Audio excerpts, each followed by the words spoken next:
اے اہل اسلام، اب اللہ اور اس کے رسول کی طرف سے ان مشرکوں سے جن سے تم نے عہد کر رکھا تھا بیزاری اور جنگ کی تیاری ہے۔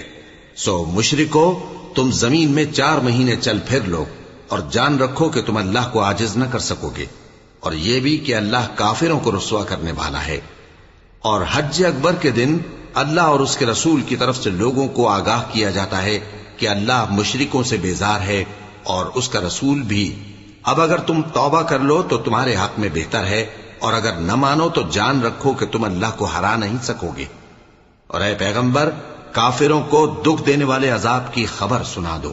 البتہ جن مشرکوں کے ساتھ تم نے عہد کیا ہو اور انہوں نے تمہارا کسی طرح کا قصور نہ کیا ہو اور نہ تمہارے مقابلے میں کسی کی مدد کی ہو، تو جس مدت تک ان کے ساتھ عہد کیا ہو اسے پورا کرو کہ اللہ پرہیزگاروں کو دوست رکھتا ہے۔